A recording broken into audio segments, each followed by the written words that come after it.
Boss, tanong lang po, ano po ba ang pinagkaiba ng FIBA rule sa NBA rule? Madami. Pili tayo ng ilang mga differences ng NBA versus international tournaments dahil since pare-pareho lang naman ang rules ng FIBA World Cup, FIBA Asia, SEA Games at kung ano-ano pang qualifiers. Pero bago yan, shoutout muna sa mga quiz natin sa comment section.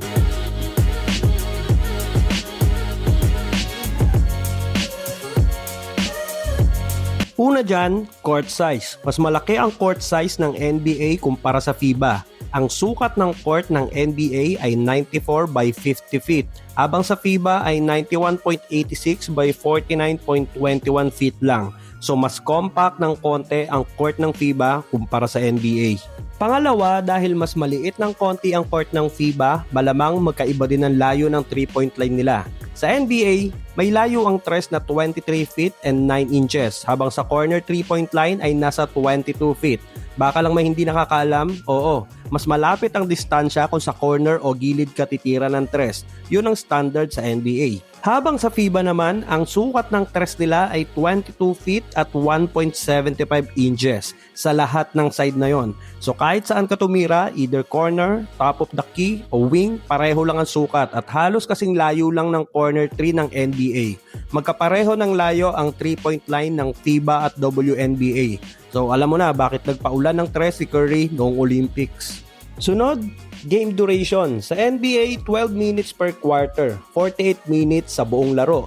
Habang sa FIBA, 10 minutes lang per quarter, 40 minutes buong laro. Mas mahaba ng 8 minutes ang laban sa NBA.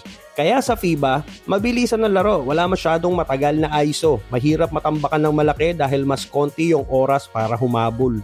At next, timeout rules. Sa NBA, may 7 regular timeouts. Mukha lang madami dahil sa mandatory commercial at automatic TV timeouts. Mag-review lang ng play sa court, may commercial na. Tsaka syempre, alam mo na, oras din yon para mabenta yung League Pass sa halagang 400 pesos buong season na. Tsaka sa NBA, pwede humingi ang coach o kahit yung player ng timeouts. Habang sa FIBA naman, 5 timeouts lang, 2 sa first half, 3 sa second half, at coach lang ang pwedeng mag-request o humingi ng timeout.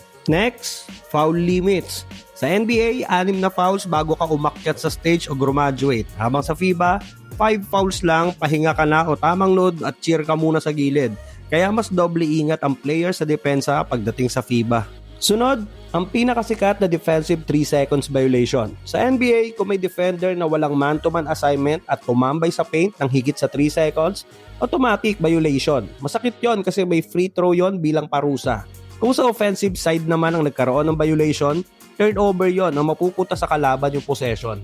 Sa FIBA o Olympics, walang ganon. Pwedeng tumambay ang sentro sa paint kahit ubidlip muna siya doon habang naghihintay ng papasok.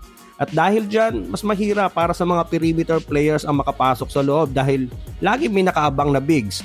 Diyan din madalas naninibago ang mga sentro ng NBA pag nasa international games na. Labas sila ng labas ng paint na parang allergic sila doon. Kaya nasabi din ni Luka dati na mas madali daw makascore sa NBA kumpara sa EuroLeague.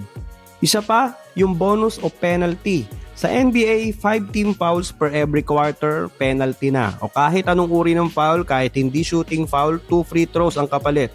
Habang sa FIBA, 4 team fouls lang per every quarter. Penalty na kayo agad nun.